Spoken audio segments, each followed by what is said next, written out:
What is going on, guys, and welcome to another episode of Diaries.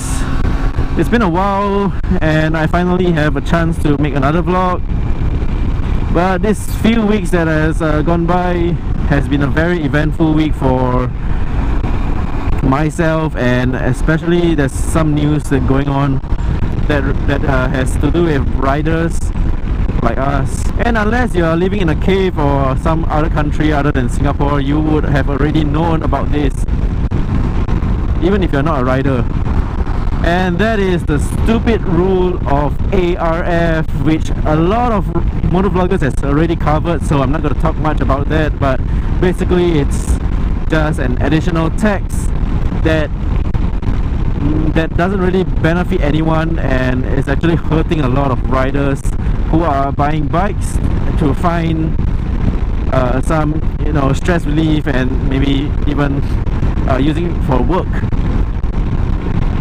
So a very rough summary of what I was thinking about this news is that it might be good for 2B riders,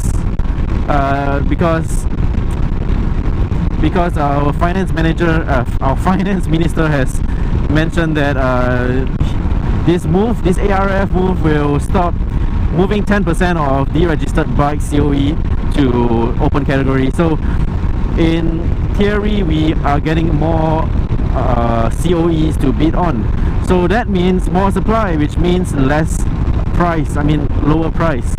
But as we have all seen, motorcycle category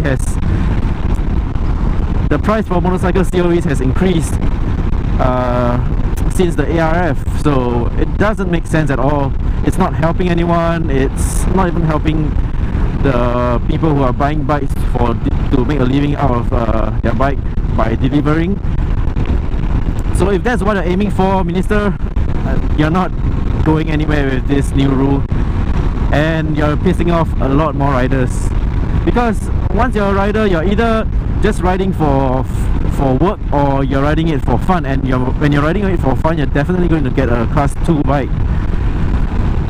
So in essence, this whole thing has caused a $40,000 bike to become $60,000 first hand.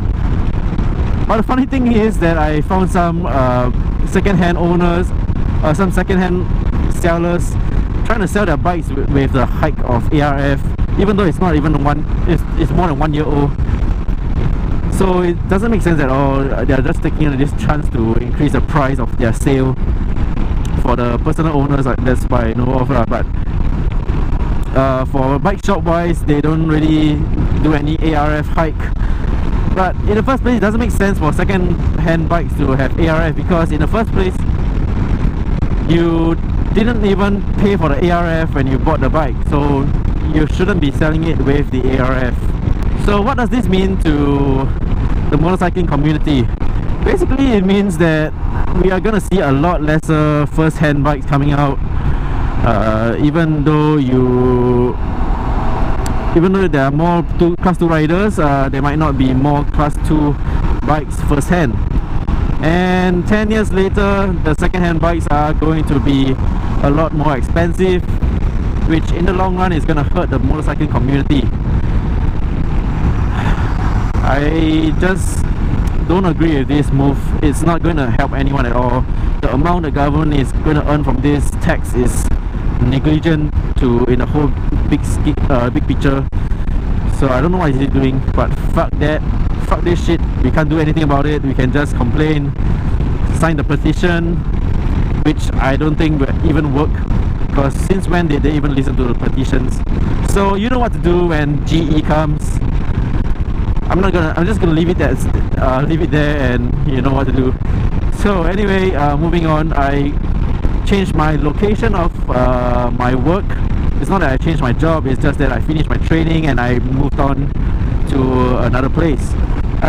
Still, this new place doesn't allow me to bring my GoPro along, so I won't be vlogging on my way to work anytime. Yeah, which sucks. I'm tired of having only night footage in my Diaries. So these few days I'm also considering, should I downgrade to a class 2B bike, because this bike is going to be my first 1 year anniversary with this bike, and that means renewal of insurance, road tax and all that. But I do not really want to keep this bike for too long, so renewing insurance will not make much sense, because when you get the when you sell the bike and get a rebate, it's still, you're gonna lose some money, which doesn't make sense at all. So I'm thinking of selling it before I hit the 1 year mark with this bike and get a 2B bike. And then when my girlfriend gets her license, I pass on the bike to her, and then I get my class 2 bike, which makes a lot of sense this way. But the problem is that her parents, her mom doesn't allow her to own a bike, so I'm kind of caught in between right now. Should I still downgrade? And I don't even have my class 2 yet, so it doesn't make sense to buy a class 2 bike right now. Yeah, so let me know, what should I do. I'm gonna start doing my my class 2 license in April, about April 20 or something like that. Yeah, so I'm gonna start my class 2 in April. She might be finishing her class 2B in maybe August. So, oh yeah, and my insurance needs to be renewed by May. That's the problem here. So the timeline doesn't synchronize at all. So the only way is to get a 2B bike for now. And if I go for a 2B bike, I'm going to go for the R15 version 2. And that's another problem, because end of the year the version 3 is going to be out, which means that the value of the version 2 that I'm going to get is going to drop because of the version 3. So I really have no idea, should I get a version 2? Yeah, because resale is going to be, you know, not that high. Yeah, so this is it's an issue that I'm facing right now. Or worst come to worst, I'm gonna keep this bike for another year, and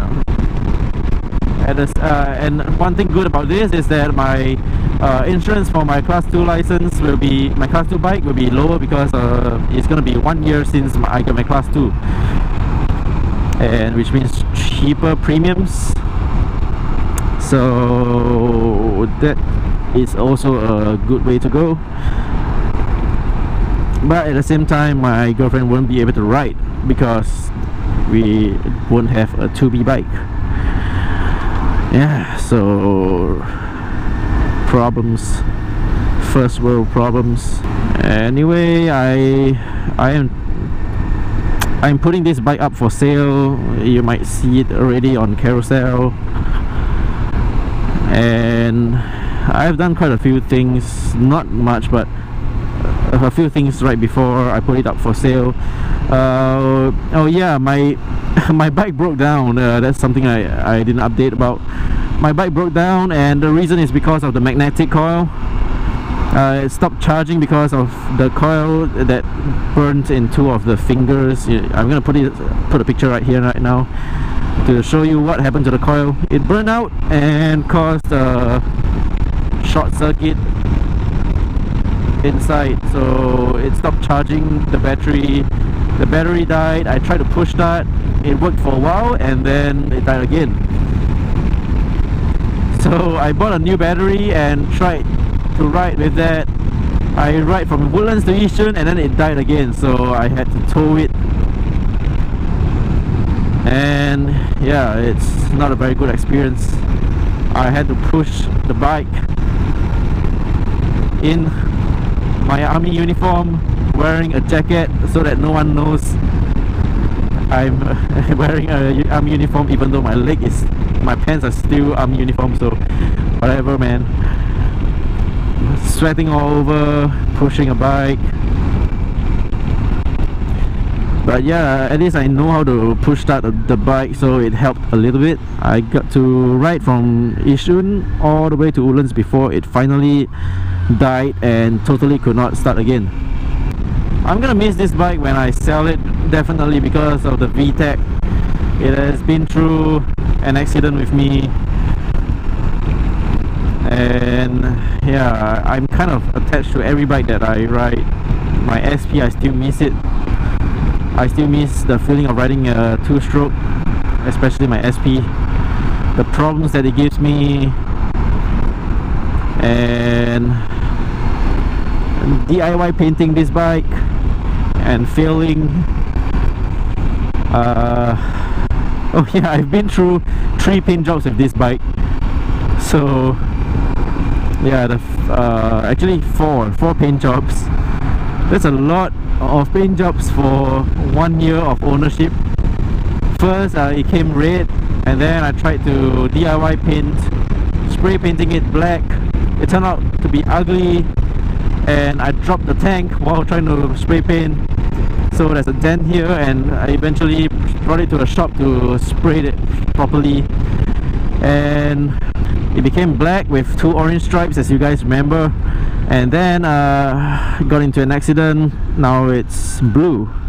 So I kind of, my favorite color for this bike through all the 4 paint jobs is the blue, the current color, because it's so beautiful. I don't really like blue as my favorite color, but it looks good on this bike. So anyway, that's all for today's vlog. It's pretty short because I'm rushing for time, so that's all. I'll catch you guys soon in the next one. Stay safe on the roads.